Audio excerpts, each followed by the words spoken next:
নানান জল্পনা কল্পনার পর জুলিয়ান আলভারেজের ম্যান সিটির অধ্যায় অবশেষে শেষ হলো। আলভারেজ চলে যাওয়ার পর সিটি ভক্তদের মনে এখন একটাই প্রশ্ন আসছে যে হাফ টাইমের পর বেঞ্চ থেকে উঠে সিটিকে কে উদ্ধার করবে। কারণ জুলিয়ান আলভারেজের মতো হাই ওয়ার্ক রেট, প্রেসিংয়ের ক্ষমতা, পুরো 90 মিনিট ডি বক্সের বড় জায়গা নিয়ে খেলার মতো এত হাই প্রোফাইল সিটিতে বর্তমানে কোনো খেলোয়াড়ের নেই। গার্দিওলার অধীনে জুলিয়ান আলভারেজকে কঠিন পরীক্ষা দিতে হয়েছে।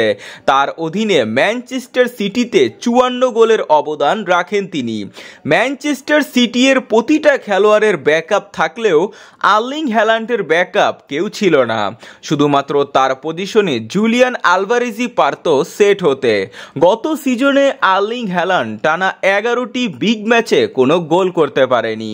তারপরও গার্দিওলার প্রথম চয়েস ছিল এই আর্লিং হ্যালান্ডই।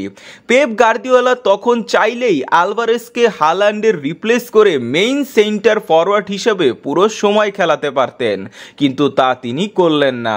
মূলত এই গেম টাইম না পাওয়ার কারণে জুলিয়ান আলভারেজ নতুন ক্লাব খুঁজছিলেন।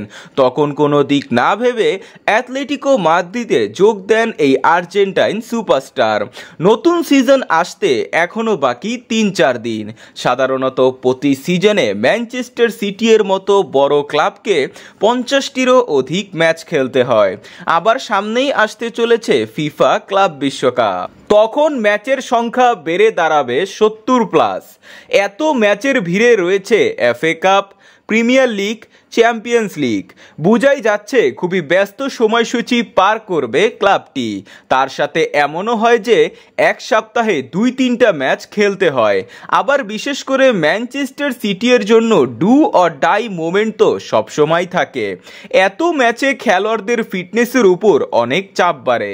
এমন অবস্থায় এক একটি ইনজুরি যে দলকে কতটা ভোগাতে পারে তা শুধুমাত্র ভুক্তভোগী দলই জানে।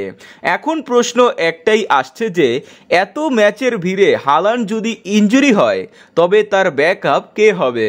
আগে তো জুলিয়ান আলভারেজ ছিল, এখন কে দলের হাল ধরবে? তবে আগের সিজনে হালান্ডকে বেঞ্চে বসতে না দেখলেও এবার একটা সুযোগ ছিল জুলিয়ান আলভারেজের, কারণ এবার ম্যাচের সংখ্যা বেশি ছিল। তো বন্ধুরা, ম্যানচেস্টার সিটিতে জুলিয়ান আলভারেজের রিপ্লেস কে হতে পারে? কমেন্টে জানা।